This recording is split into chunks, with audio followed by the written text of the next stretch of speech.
Hey, gotcha. Hey there, chicken nuggets. It's me, Carl. Welcome to Grow TV. Welcome to Grow TV. Hosted by Carl. Where we have fun with our friends, talk about Jesus, and go over everything the Bible has to offer. Now once again, welcome to Grow TV.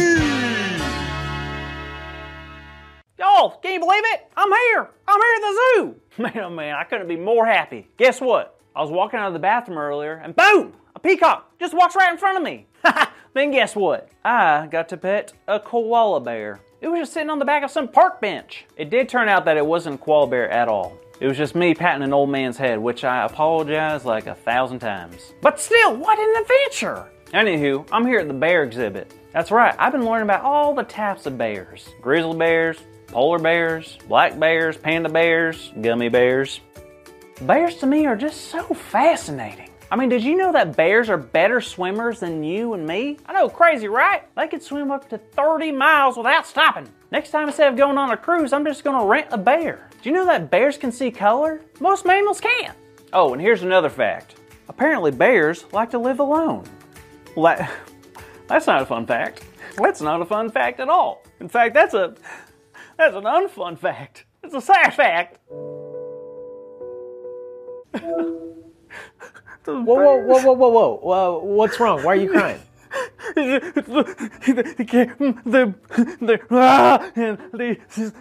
They don't.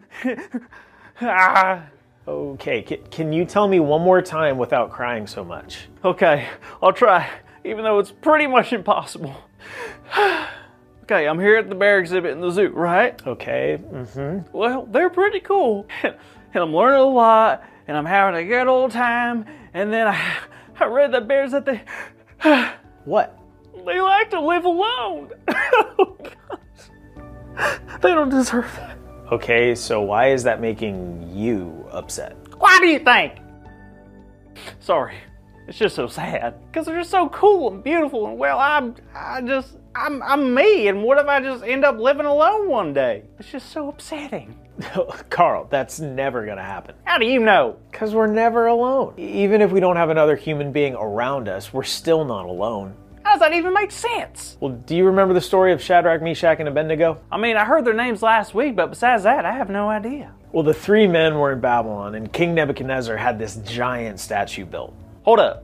Why would he do that? He built it so people could bow down and worship it. Well, didn't King Nebuchadnezzar know that our God is the only God that you can worship? Apparently not, because one day they told all the people that when the music starts, everyone was to bow down and worship the statue. Well, did they? They did. Everyone in the kingdom did what they were told to do, except for Shadrach, Meshach, and Abednego. Hey, I knew I liked those guys. But when certain officials saw this, they got angry. They ran to the king and told the king that they refused to bow, and that made Nebuchadnezzar furious. He threatened the three men, and he said this: "If you are ready to fall down and worship the image I made, very good. But if you do not worship it, you will be thrown immediately into a blazing furnace." Psh, that's nothing. Excuse me? A fur nest? Why would they be afraid to be thrown in a fur nest? Just a nest made out of fur? That sounds delightful.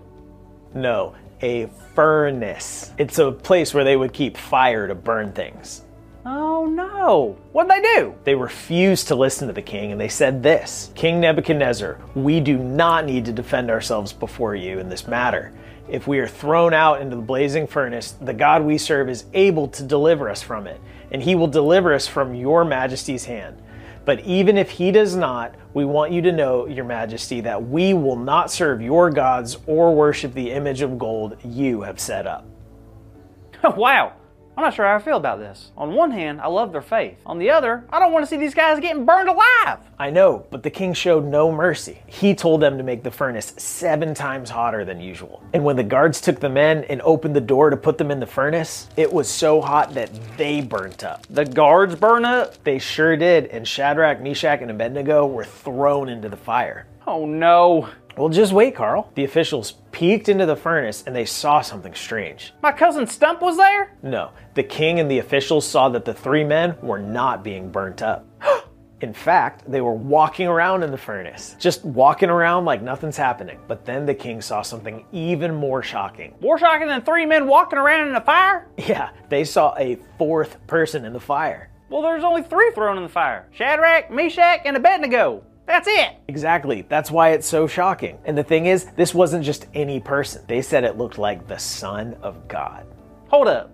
The Son of God? You mean to tell me that these people saw Jesus? It could have been, or an angel. All we know for sure is that it was definitely somebody sent by God. Anyway, the 4th person showing up like that probably helped Shadrach, Meshach, and Abednego know that they weren't alone. God was with them. So the 4 of them hung out in the furnace without getting burnt?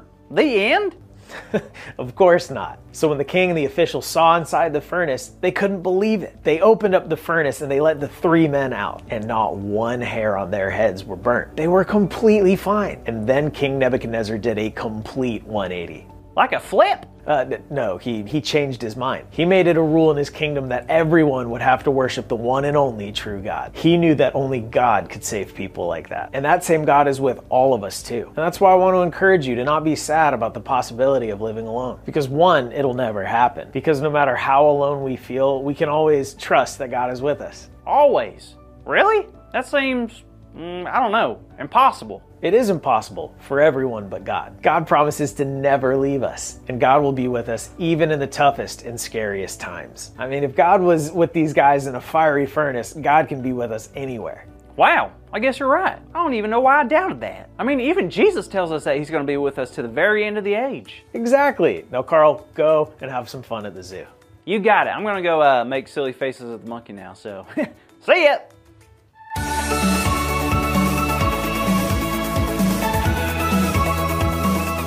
Hey everybody, it's awesome seeing y'all. Now wasn't that story the coolest thing ever? I mean, how great is it that God protected Shadrach, Meshach, and Abednego? Incredible! Anywho, that brings us to our big idea today, which is, I'm not alone, God is with me. So let's roar it out like a lion on the count of 3, okay? 1, 2, 3. I'm not alone! God is with me! Great job, kids! I really think... Oh wow, did you hear that? I think that was an elephant. Well, I think you guys are gonna have to come back next week and see what Carl's up to. All right? I'll see you kids next time on Grow TV. Thank you for watching, and tune in next week for a new episode of